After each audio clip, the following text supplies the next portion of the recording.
Hey everybody, thank you for joining us tonight. I have to tell you, this event is actually just a self-indulgent one. I have loved Susan's books for a long time.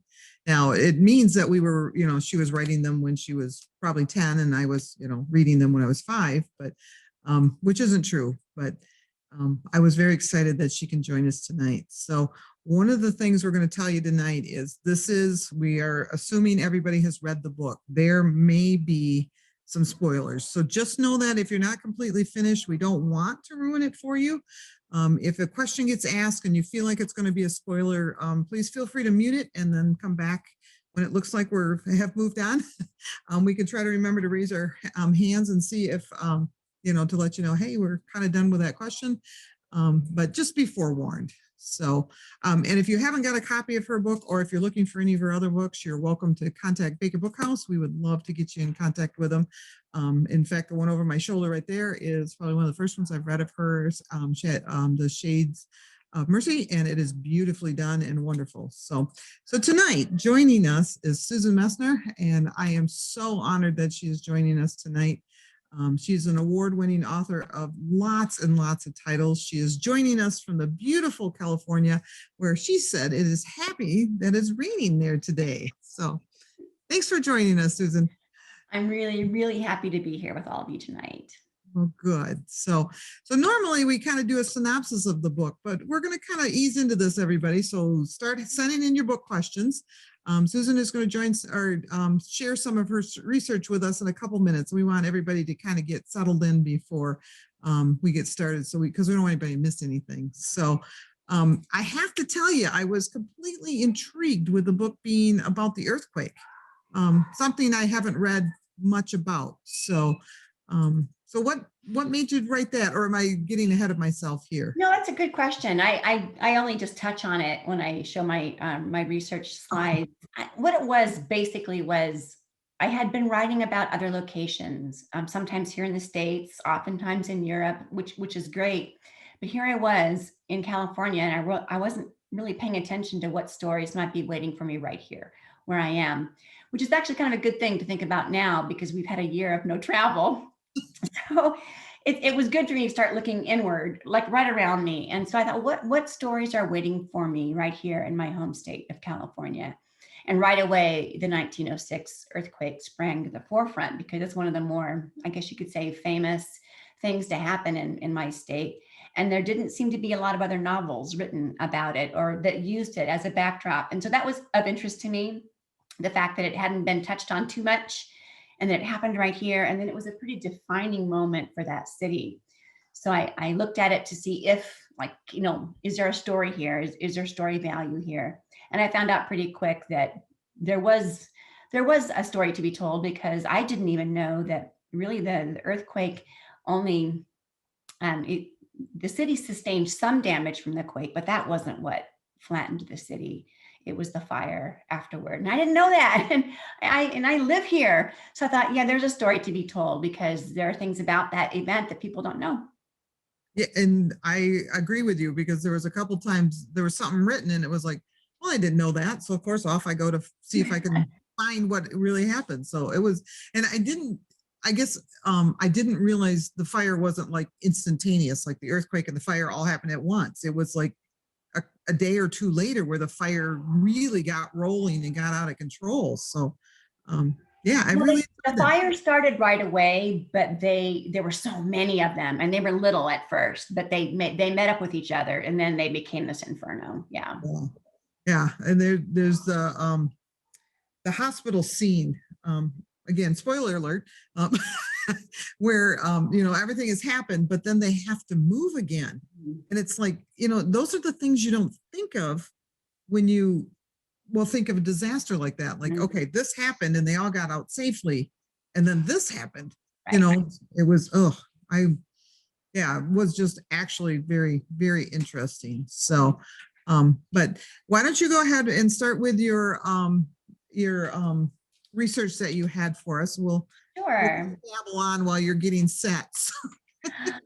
Well, what when I usually share this, it can be kind of a long jaunt, And I won't spend as much time on all of these slides as I might usually, because I want there to be plenty of time for questions and answers, but I will at least talk about each slide, at least for a second or two. And Whatever I you're always comfortable begin, with. I always begin by telling people that I was born in California. If you didn't already know that, I was born in California. I live here now, and I did live some years away, but we came back here 13 years ago, and I consider it my home state. My parents are here. My husband's parents are here, and it's where I grew up. And to grow up in San Diego, to grow up in California, is to grow up with earthquakes. And I never really feared them like I feared tornadoes when we lived in Minnesota. I don't know why they can be as deadly, but I just didn't fear them as much as I feared the tornadoes when we lived in Minnesota. And I guess because they were kind of commonplace, not big ones, but we would have little tremblers all the time, several a year. And so it wasn't that big of a deal to all of a sudden feel the ground rumbling beneath your feet, or to have all the windows in the house start to rattle all at once, or to come home from school and have all the pictures crooked on the walls because there had been a minor earthquake. And these pictures here are me and my sisters. This is my grandparents' house. My grandparents lived in San Diego too. We grew up with having earthquake drills at school where they would set off the civil defense siren, and we would all go under our desks and cover our heads because apparently that was going to be safe from an earthquake. And I never really got the joke that, oh, one day Southern California is going to fall into the ocean. That was the joke. And I didn't really, I thought, oh, adults, they're so funny. But now I know why why that joke persists. And here's why. Underneath all of us are these gigantic tectonic plates. You probably have heard of the term tectonic plate. Well, where you are in Michigan, you are sitting on that big brown one, the North American plate. It's not really a plate at all because they're gigantic, massive chunks of earth.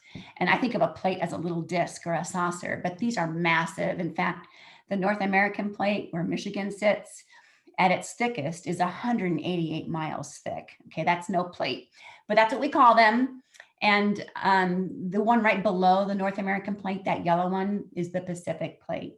And California sits on the boundary of those two massive plates. So if you can see the other map there with that red line running through it, that's the San Andreas Fault. You might have heard of the San Andreas Fault, maybe. It's pretty popular out here, but it's a major earthquake fault zone here.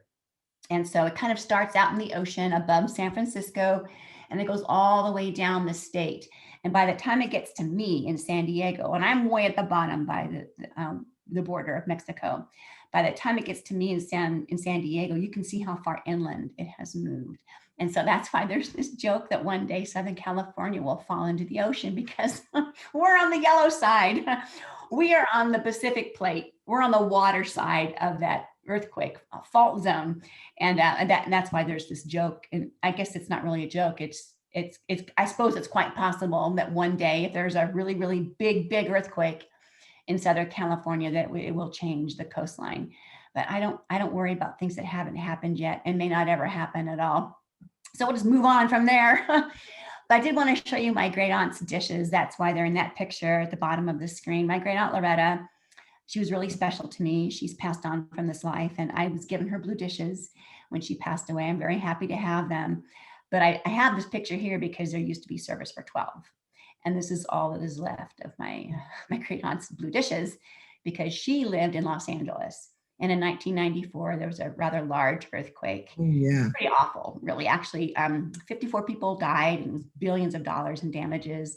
And she lost most of her dishes that day. She was okay, but she lost a lot of dishes. You might have heard of another quake kind of more in the interior of the United States. I have this slide on here for the many times I've given this talk to Southern audiences, but there was one in Charleston, South Carolina, pretty much leveled the city. There wasn't a whole lot there in 1886, but there's enough of a city to have it be leveled. And 100 people died there, $5 million in damages. And it wasn't because Charleston is on an earthquake boundary like California is. It's because there was a weakness in the plate at that spot, which is why you don't have too many earthquakes in the interior of the United States. But every now and then you'll have one.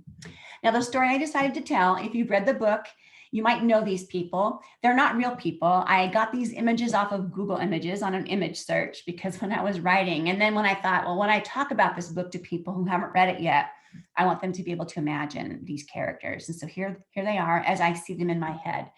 The story is about a woman, really. One woman who tells the story. It's from her vantage point, and her name is Sophie.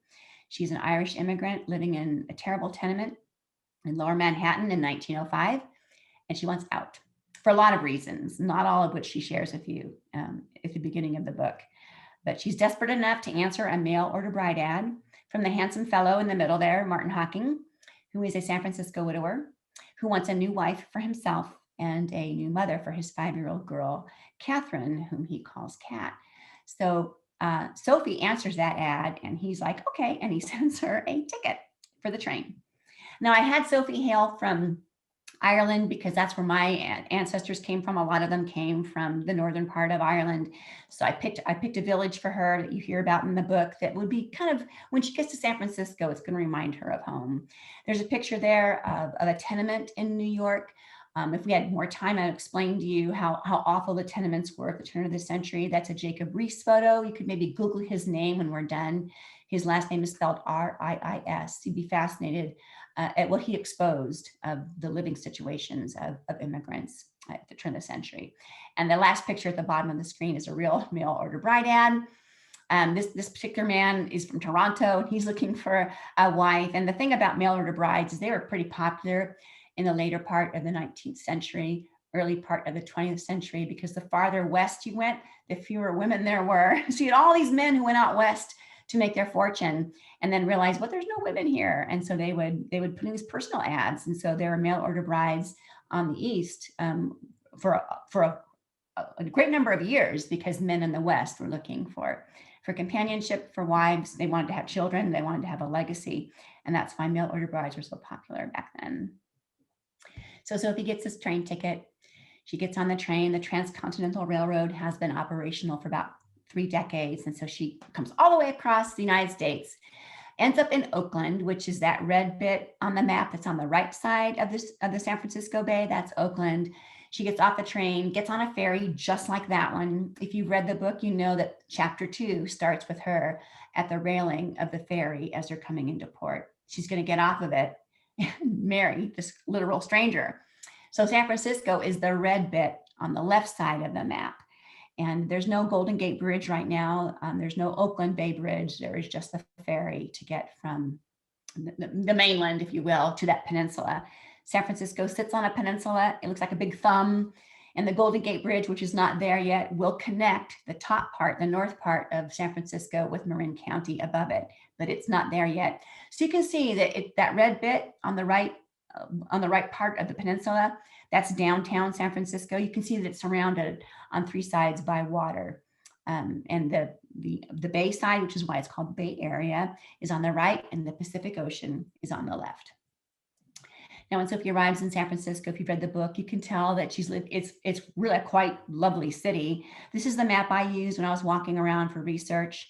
A lot of the things have changed, but the streets are pretty much the same.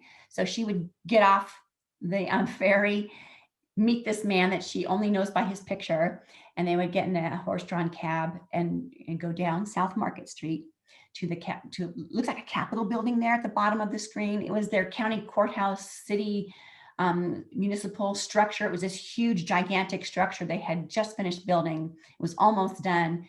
She married him, and then they get into another carriage and they go north to his house, which is, I put them in a really nice neighborhood. So if you see that little black icon at the top of the screen, where it looks like a little house, that's where I placed this brand new family of 3, Sophie, her new husband, Martin, and the little girl, Kat.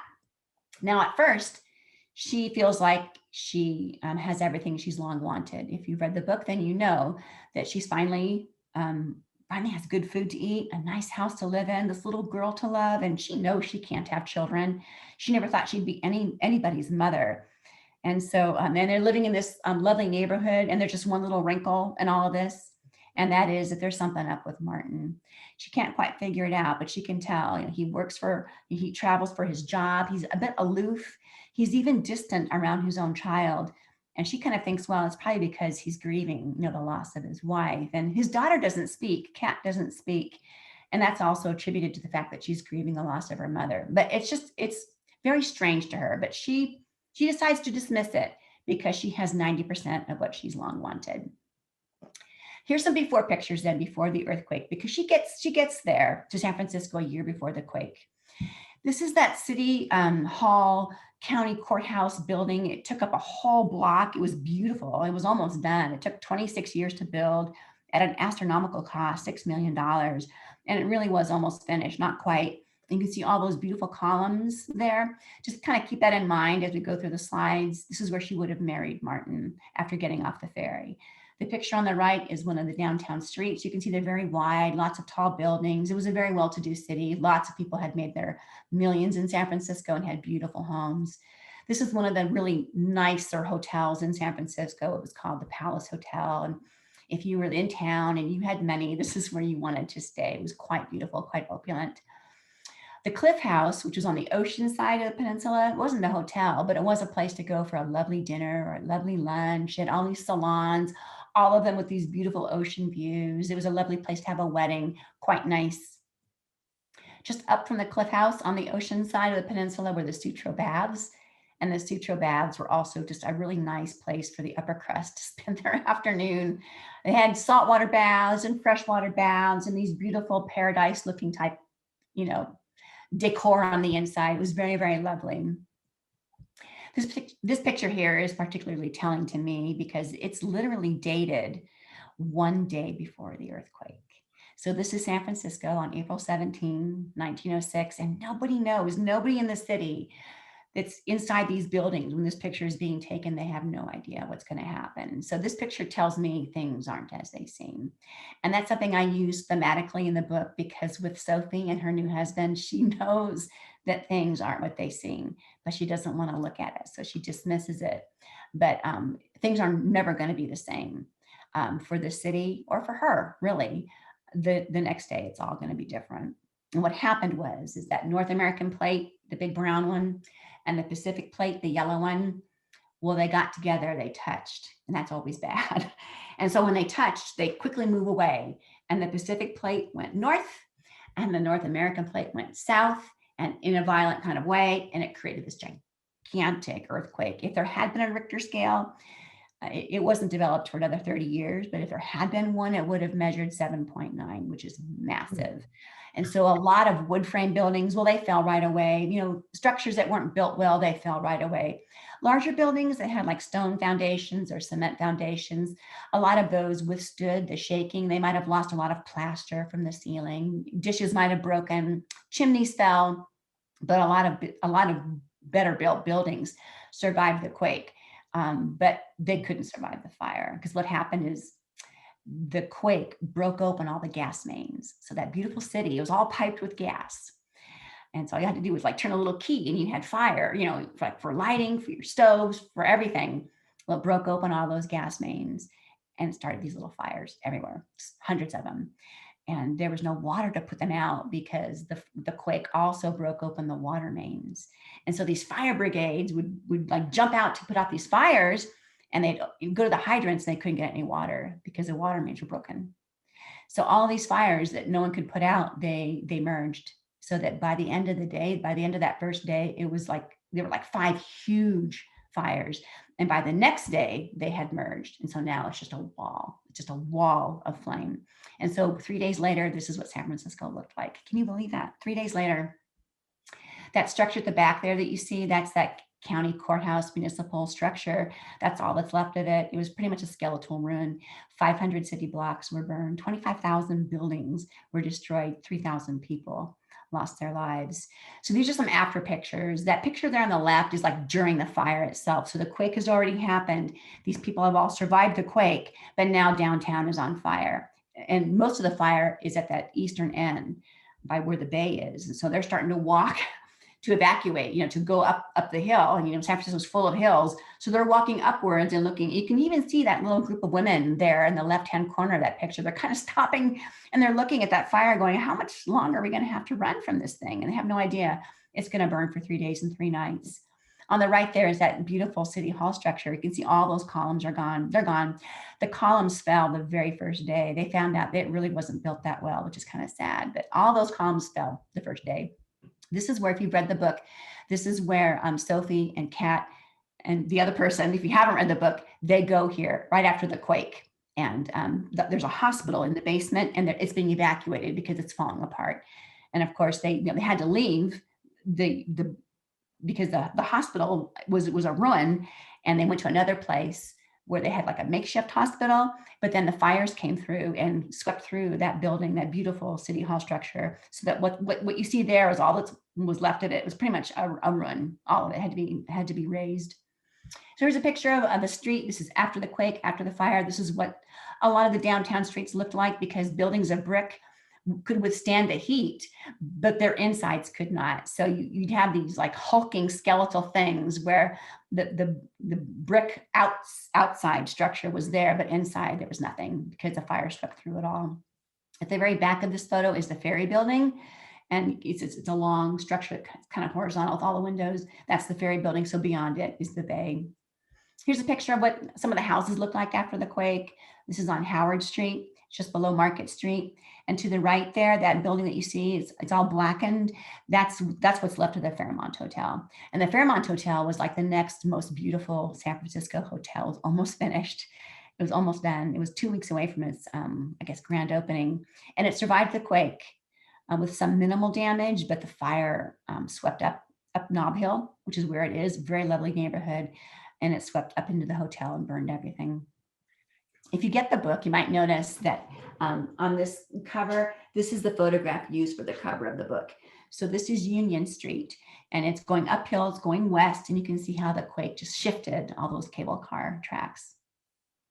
Now, stopping the fire was no small feat. If you've read the book, you know that the Army and the fire brigades were trying different things to stop the fire. They set dynamite to different buildings to try and create fire breaks, but nothing was working. So they made this really difficult decision to dynamite a block and a half of beautiful houses just like these on Van Ness. Van Ness Avenue was this gorgeous avenue full of houses like this. It was very wide, sort of like Park Avenue in New York.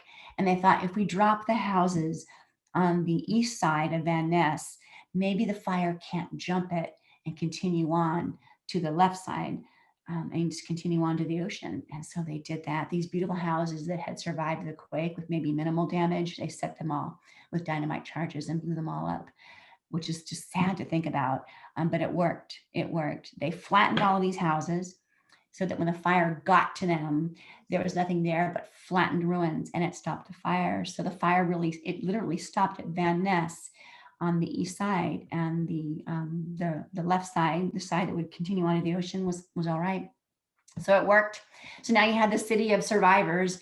300,000 people are homeless now, and they're living in tent cities like this, and like the one I described in the book at Golden Gate Park. Golden Gate Park was literally a tent city for months as people lived in these conditions while the city was being reclaimed and rebuilt.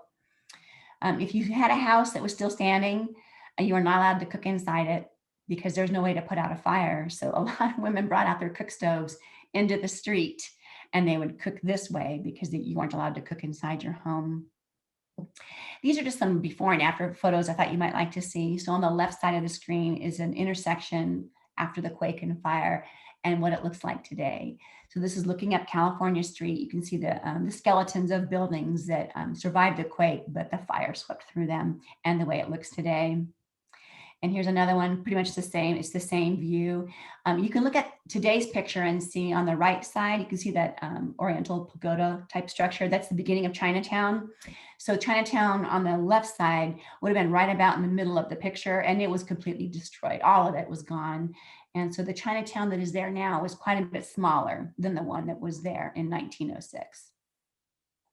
Here's a pretty famous intersection in San Francisco. It's Market Street at Powell.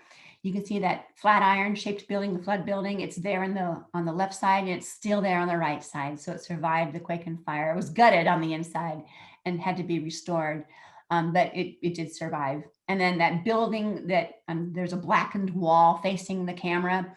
that is the Emporium. So if you remember from the book, when they go shopping at the Emporium and they buy all those things, they're in that building. Well, the fire took it out, and all that was left then is that scorched wall is what's left of it. And here's just an intersection that just shows you that on the left, it's pretty much all just gone. And what you see on the right is all new stuff. There was really nothing they were able to save from this particular intersection at Pine and Kearney. I'm going to skip that timeline because I want question and answer time with you. These are some starting over pictures. And if you're wondering, well, when did they start over? They started over right away. Like as soon as the fires were put out and the ashes settled, if you stayed in the city, you were put to work. So, I mean, they encouraged you to leave. They said once the fires were out and people could get to the ferry, they encouraged people to get out of the city, go to Oakland, and the railroad will give you a one-way ticket to anywhere to get people out. But some people had nowhere to go and they stayed in the city. And so if you stayed and were able-bodied, you had to be put to work. There was no option of just staying in your tent that day. Everybody got to work, and they would sweep everything into these huge piles and carry it by horse-drawn wagons to a landfill that they created at the top of the city. It's where the marina is now. There's this beautiful park there now. That's where they dumped all the debris. And people pretty much, if they had the determination, they pretty much just rebuilt where they fell. So you have here on the left a jewelry store owner who's saying, okay, my building is gone, but I'll be back. And she rebuilt on the same spot. The structure you see on the right is the framework for the new Palace Hotel. The Palace Hotel was destroyed, but they rebuilt it. And if you're wondering, well, how long did it take for San Francisco to come back from that massive amount of destruction? Well, surprisingly enough, only 9 years later, San Francisco hosted the 1915 World's Fair. It was incredible. From February to December, 18 million people came to see this phoenix that had risen from the ashes.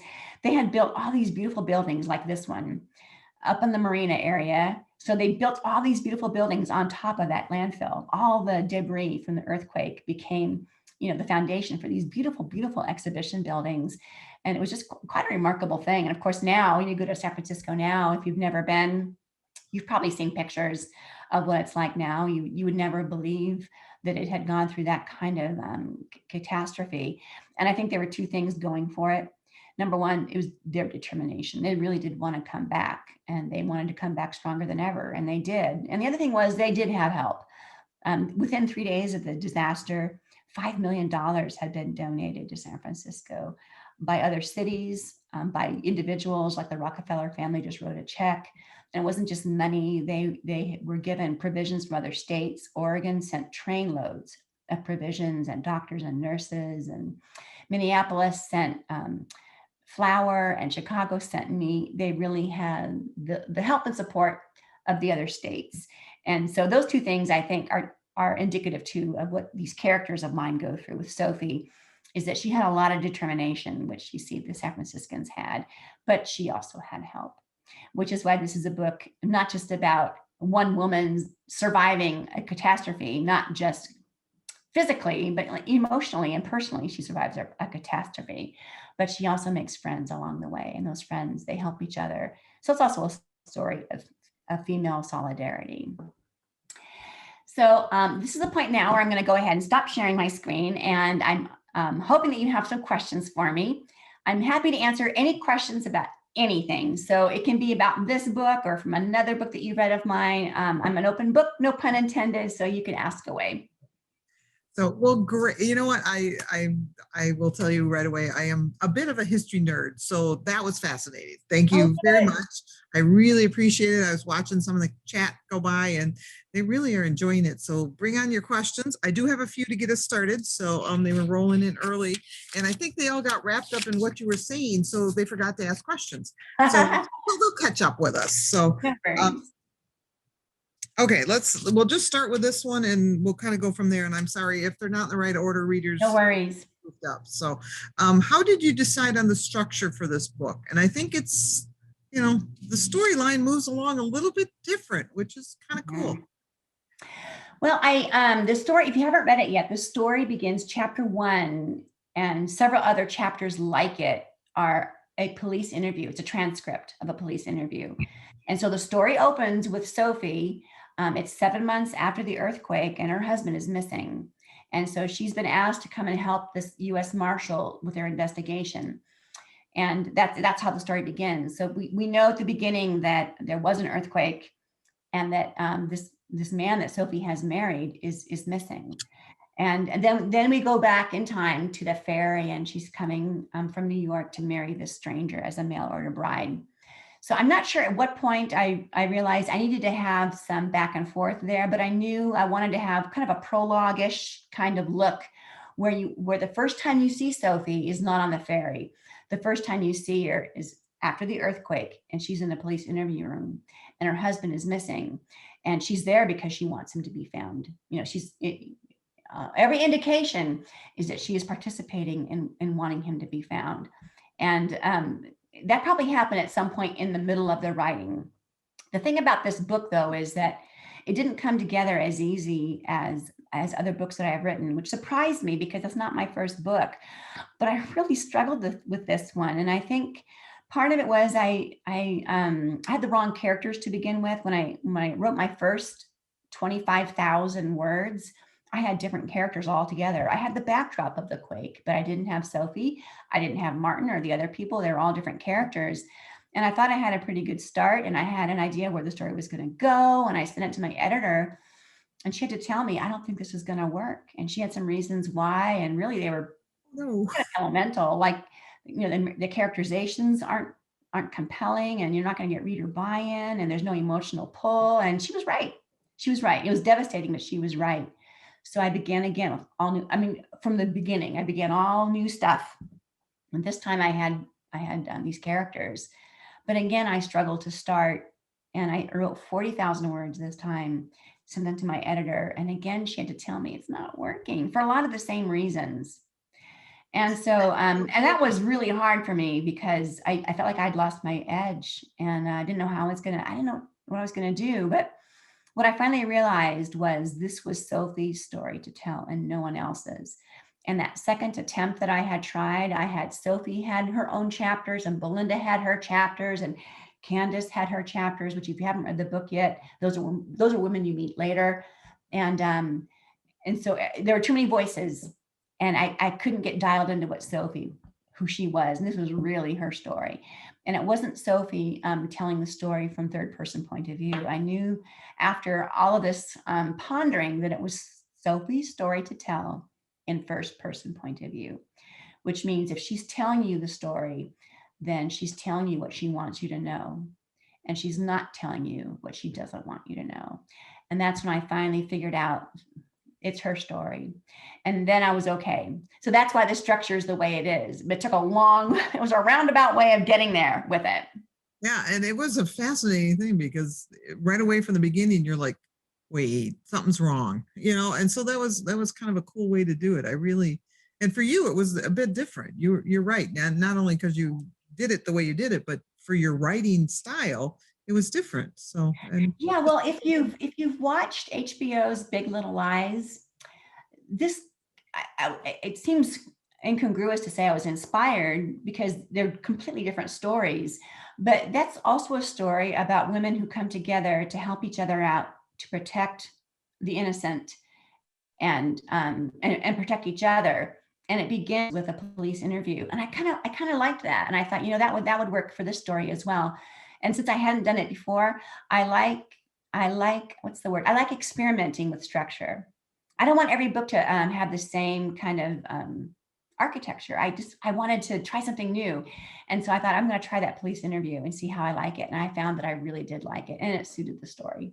It did. It really, really did. So we're gonna jump into one here that I think fits what you just did. They want to know how long it took you to do all the research for the book. Yeah, well, I started out knowing pretty much nothing about the earthquake other than that there had been one. And as I was telling you before the show opened, is that I really thought the earthquake was the death knell for San Francisco, but it wasn't. It was that fire. That's what flattened the city. So I had a lot to learn.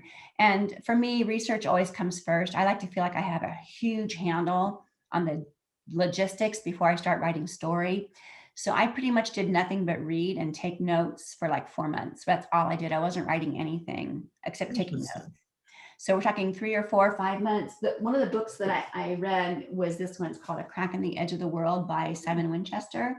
This is one of the books that I read. I read another one where it was all firsthand accounts of people that had witnessed it.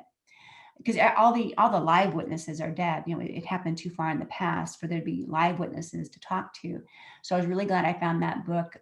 It was compiled by somebody who'd taken all the time and effort to compile all the firsthand accounts.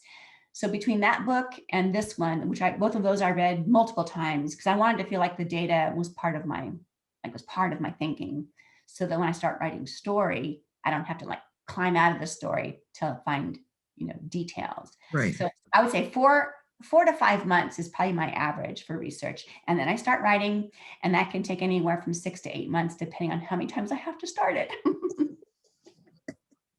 Well I worth had it. to start a couple times, so it was more like a year. Not bad at all. So, somebody wants to know if you have a favorite cast of characters from any of your books. I think they're subtly asking which is your favorite book, but yeah, I get this question, and I have kind of a lame answer, but it's true, and that is that my favorite book is always the one I've just written. And I think it's because I spend so much time with those characters, over a year usually, and I take them through some really dark days. Almost every good book that you've read is about a character who faces something really rather either traumatic or at least character defining, and it's tough for them. Otherwise, it's a boring book. And so I take these characters through some really hard days, and then we come out at the other end. And usually I want to provide you with some sort of satisfying ending. And so because I take them through such a hard time, I feel like, well, now they're really special to me. So right now, these characters are probably really special to me, more so than others. But I bet you a year and a half from now, I'll be telling you something different. It'll be the next book probably then that those characters now have the premier space in my heart, and I will have made room for them and sent these other characters to Disney World to have some fun. you've had your book launch. Where are you going now? Yeah, go live a happy life. And since you brought it up, what are you working on? I mean, we're kind of wandering all over the place That's here. okay. Yeah, I don't mind. The book I'm working on now, the working title is called Only the Beautiful. And it's about 3 generations of women who are impacted by the eugenics movement of the early 20th century. Oh yeah. And not a lot of people hear about the eugenics movement, and it's a good thing that it's not talked about anymore. It was a terrible idea, but it was quite popular in the early 20th century. And it began with this ideology that to improve society, let's just have healthier children. Society would be better if we had healthier, wiser children. And the only trouble with that is to execute that plan, you have to prevent people from having children who you feel don't measure up. And so that's what was happening is that, first it was just people who had super low intelligence. Well, we need to sterilize them so they don't have children and perpetuate. Oh, then it was people who are epileptic. Well, let's sterilize them because we don't want them, burdening society with, other, with children with the same. So that it just devolved from there. And of course, the worst example of it is what we saw in Nazi Germany with the final solution. That's eugenic thinking at its worst. Is we decide who is perfect and who's the beautiful, and whoever is not is of no value. And so anyway, it that kind of thinking we don't hear about it now, and it's good that it went by the wayside because there was no way of executing that idea without being grossly unfair and inhumane to other people. So it's about 3 women who are impacted by that thinking. And I can't say much more about it without giving it away. I'm still learning how to talk about it without giving the story away. But I really wanted to imagine that I could forge some happiness out of people who are impacted by that. Like in spite of that, that they were able to, have meaningful lives. So that because I don't want the book to be a downer. I do want it to be, I do want it to be like a good book that you feel like, that was satisfying to me, and it helped me learn about the past. Sounds fascinating. Read. I need you to write faster.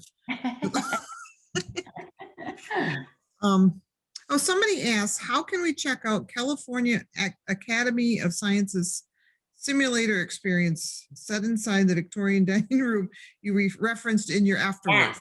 Sorry, Well, that's a long you have to question. come to California for that. Okay. And it's probably not open right now. It's probably one of those museums that's closed during due to the pandemic. But I would imagine by this summer that they will be opening up that museum. It's like a science museum. It's really cool inside. And if you come to California, make that part of your day. It's up in Golden Gate Park, which you want to go to anyway. And it's a museum, and you can just go inside this little simulator that will simulate a 7.9 earthquake. And so they have handrails. Oh, good. You have something to hold on to, and there's nothing around you to fall on you. So Okay. it's safe, but you get the feel of what it would be like to experience the world shaking to that degree. So it's, so for that, there's really no other way to experience it safely to come and be in the simulator. Yes, I would prefer not to be in a 7.9 earthquake. Yeah, don't sign up for that one. So, where was that one? Oh, somebody wants to know how you became interested in writing historical fiction. Well, actually, it started with, I think, the book that you mentioned, The Shape of Mercy. And because up until that point, I was writing contemporary novels. They were all set in contemporary times. Well, then I got this idea for The Shape of Mercy, which is a dual timeline. It was my first dual timeline novel. And it was about the Salem witch trials. So I had a character in the present day, and a character who was writing a diary as she's witnessing this time in history during the Salem witch trials. And I really liked writing that book, and it got some really good critical acclaim. It won a bunch of it won some nice awards. I got my first starred review in Publishers Weekly, and I realized I might have just stumbled onto my lane, and I wasn't even planning on it. So after that, I just decided, well, I'm going to write dual timeline novels until I get tired of them. So I did. My next, gosh, 1, 2, 3, 4, 5, 6. I guess my next 7 novels were dual timeline novels, where you have a historical story and a contemporary story, and maybe they're equally weighted. Maybe one there's more of than the other. But I did that for a number of years, and the market liked it. There are a lot of books coming out then that were dual timeline. Yeah. And then at some point I realized, you know what, I don't have to write a dual timeline novel to tell the kind of story I want to write. So then I stopped making every book dual timeline. And when I had an idea for a book, I stopped and asked myself, well, does it need a contemporary story with it? And this one did not. The Nature of Fragile Things did not need it. So I would have felt like I was imposing structure on it if I had to have a dual timeline. But like A Fall of Marigolds, which is one of mine, it's a dual timeline, and it really suits it. And Secrets of a Charmed Life is dual timeline, and that structure really suits that novel, but not this one. Yeah, and I know with Fall of Marigolds, because you centered it around, 9/11, and it was, and I can't remember if it was a year or two or so after everything had kind of started settling back down again. And I can remember people coming on it, and I don't know if you heard it or not, where it helped them heal from that day. Yeah. I think so too. It was 10 years later. It was 10 years post 9/11. And I remember with my editor talking about that book, saying, is it too soon? Because that was a consideration too. Like, is it too soon?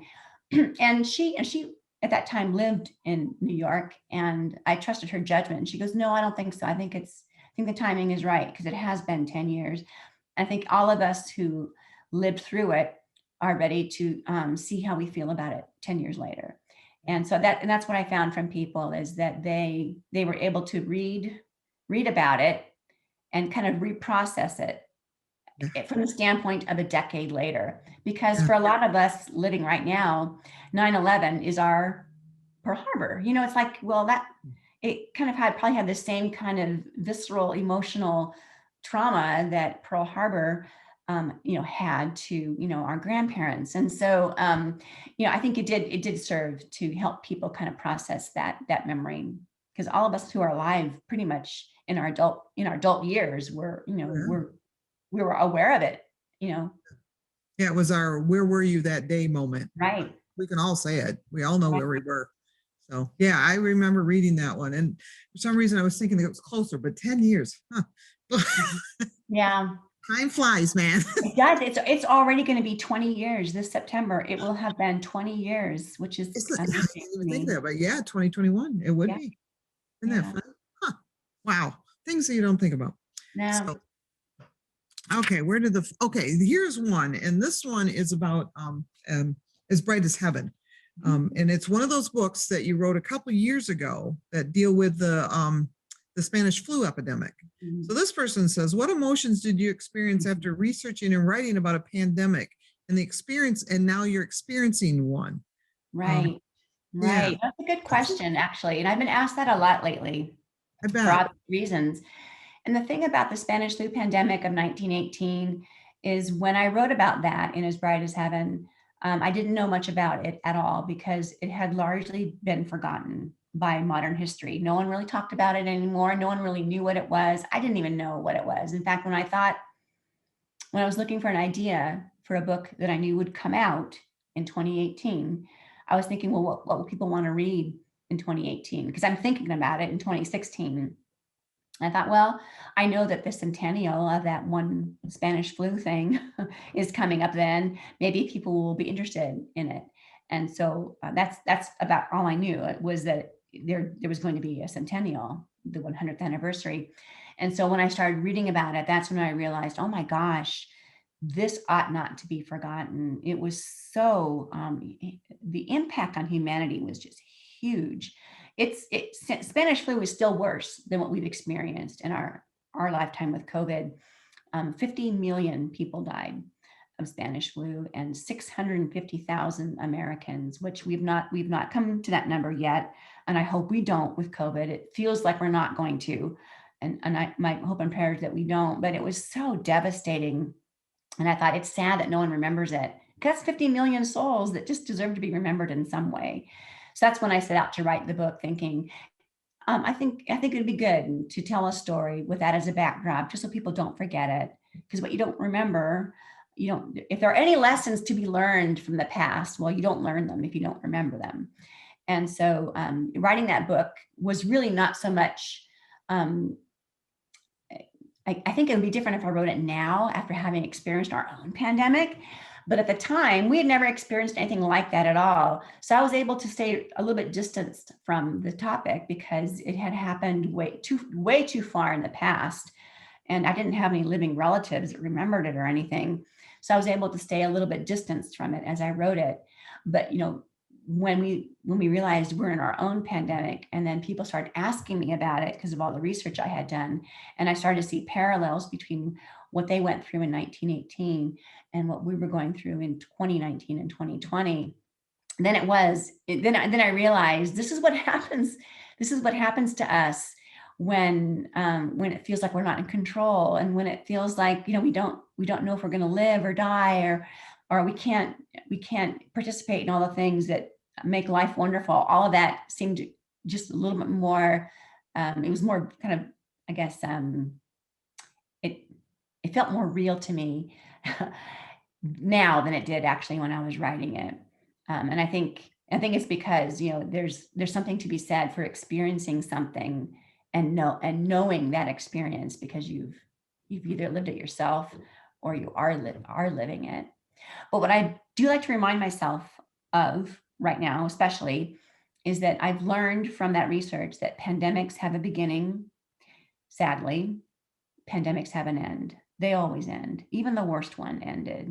The Black Death of medieval times, it did end. It was terrible. It was worse. It's still the worst, but it did end. Spanish flu ended, and COVID will end. It'll be, we may not ever be rid of it, but the way we're living now, it will end. And when you look at 1918, the Spanish flu pandemic, the end of the war, it was terrible. 1918 was a terrible year for lots of reasons. But after the turn of the year and the new year began, The Roaring Twenties weren't that far off from there, and people were ready to be happy again, and they were. And the Roaring Twenties were crazy, but at least we saw that people were ready to be happy again, and they were ready to invest in their economy again, and they did recover, and that to me is I find that hopeful for us. Yeah, and I agree. I read it when it came out in 2019 or 18, excuse me. So, but to reflect on that, because, people started asking for it too, because, I think somebody's comment on the bottom, it was interesting. They're like, oh, it kind of brought me comfort here, what we're going through. And I thought, oh, Yeah, that's kind of neat to hear. So, yeah. yeah. So thanks for sharing that comment, whoever that was. Somebody wants to know if you have a background in psychology. Oh, it is one of my interests, but I've never studied it. Okay. But I think it's because I I'm a student by observation. So I observe. I like to observe people. I like to observe how people think. And so no one's really safe around me because I'm Uh-oh. usually I'm usually taking notes, but not intentionally. But I pay attention to how they think, how they react.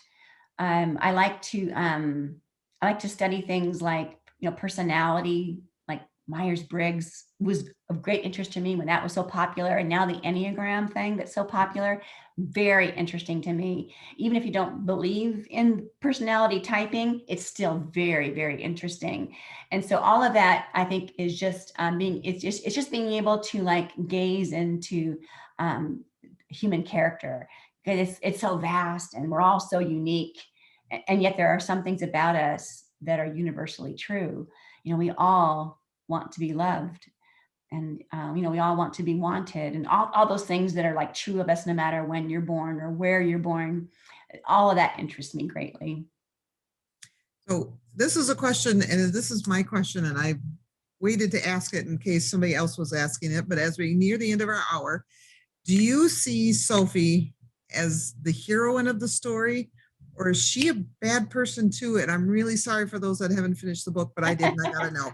So, Oh, I think I can answer that without giving too much away, so that anyone who hasn't read the book can still wonder, what are they talking about? And I do this sort of intentionally with my books, not always, but I place my characters in a situation where they face a moral dilemma. And part of that is because it makes the book interesting. And part of it is because readers like to imagine themselves in the shoes of the character. And people in book clubs, and book clubs are pretty popular, even right now, even with COVID, book clubs are still very popular, is that we like to read a book and then talk about it. And so if I create a moral dilemma that makes a reader think, well, what would I do? Or that's not right. Or I would do that. Well, I think it creates conversation so that when book clubs get together, I want them to ask each other, what about Sophie? Like, is she the hero or the anti-hero? What is she? Because then it makes for really good discussion. And so I never answered that question, because I want book clubs and people who read the book and want to talk about it with somebody to talk about it. I kind of think there is no like absolute right or wrong answer. I feel like there's a lot of gray area there. Like in a court of law, what would happen then? I honestly don't know. I don't know. And I don't have to know because I'm not a prosecutor, and I'm not a judge or a jury, but I like imagining the conversations that book clubs will have when they talk about Sophie. that's a great answer. It really is, because I've been eagerly waiting for people to get done so they can come back and, okay, we Yes, can talk about this. yes. You have to tell me what people tell you. I have to admit, for myself, and I'm always willing to debate this, but for myself, I see her as a very strong woman who did what was necessary. Mm-hmm. Did it make it right or wrong? I don't know. That's what makes that, and I agree with you completely. I love that kind of story where I get to the end and I'm like, oh, but what about, and Uh-huh. well, and so, yeah. And I will admit, I probably would not have been brave enough to get in a train and meet a complete stranger and No. marry him. So, mail order bride, I would not have been. I'm not signing up for that either. So I'm already not like her. So I don't know if I would make any of the choices that she made. I mean, some of the choices that she made, I know I would, because I'm a mother, and I don't want to see people get hurt and all of that. But some of the other choices that she makes, and we are different people, and so yeah. Yeah, and a couple of those twists you threw in there, and I won't mention them, but there's a couple of them. It's like you did a good job of keeping me like all over here, and then like, wait, you went over there. Well, I wanted you to enjoy the ride, so. I sure did. So, well, I got to tell you, you know what, we could go for hours yet, but we usually try to keep it to an hour. So, to not use up all your day. You are a little earlier than we are yet. So, I am so happy that you joined us. I absolutely was fascinated by your research, but your answers, I almost feel like I need to read the book again just from Oh, different eyes. So I really appreciate thank that. So, you. so Well, it was thank my you so pleasure, much. my pleasure. And I do hope someday when we're traveling again that I can get out to Grand Rapids and we can do an in-store event. That would be great. Yes, you have a standing invite. So just give me a Okay. holler and we will be ready to go. So, but, and you that have attended with us, thank you. Thank you for joining us tonight. I hope you had a good time. I know Susan would be willing to take more answers or questions. So if you do pop on Baker's Facebook page and pop your questions in there, I know she'll be glad to go on there if there's a few. So thank you. Go to bakerbookhouse.com and order your book if you haven't gotten it already. And you guys all have a good night. See y'all Definitely. soon. Bye. Bye.